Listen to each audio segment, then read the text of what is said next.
Sunway Iskandar, Madini has been zoned as an international zone. That's why the restrictions on foreign ownership is a lot more relaxed, with RPGT exemptions and all.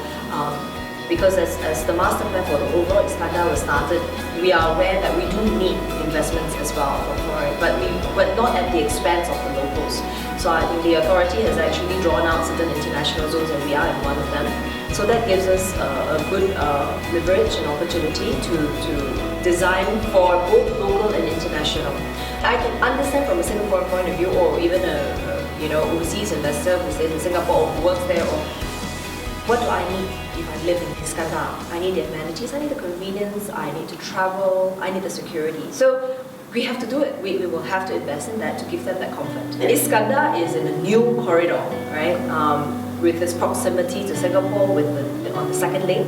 Then now with the new southern link that completes the overall outer ring road loop that connects Johor and Singapore, which we are also contributing towards that link, which will then basically, for a Singaporean, you come on the second lane, 5 minutes, you're just at our doorstep. As we develop our precinct, we want to complete it and then make sure that people will live in there. And hence, that's why our investment into building the school is already currently ongoing. It's going to complete around the same time as the new highway as well.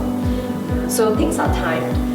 And little things like, when you're a community builder, you start also thinking about petrol stations, convenience stores and all that, which sometimes we tend to forget, because these are little things that, okay, how would I live when I am there? We will actually place a lot of emphasis on making sure and trying to entice a local to buy, because the end game is for people to stay versus for us to sell. I mean, that's where I mean the approach. So if you're talking about why we are, as a community developer, the approach has to be right, because if not, we cannot create the community. I think first of all is really, this is where everyone is targeting at, it's the cost, the pricing differential.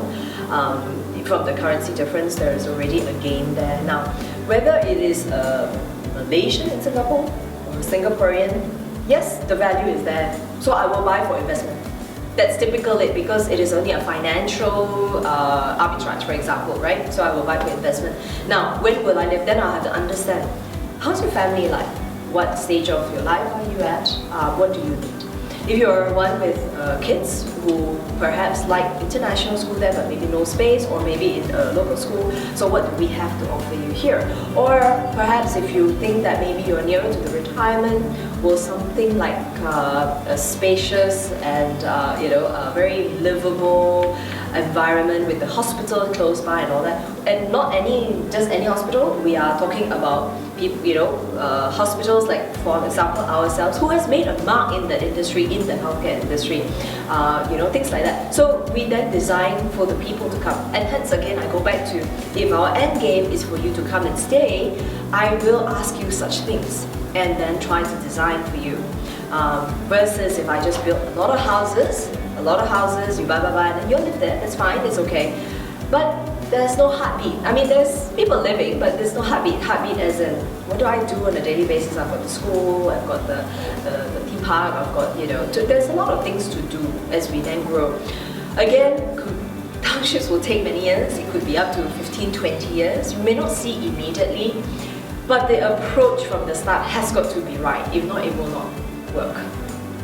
I find that I think the purpose and the meaning behind being a community builder makes it all worthwhile in the end. Because making money is one thing, but what do we do with it? And how do we invest so that the community grows? So it's win-win.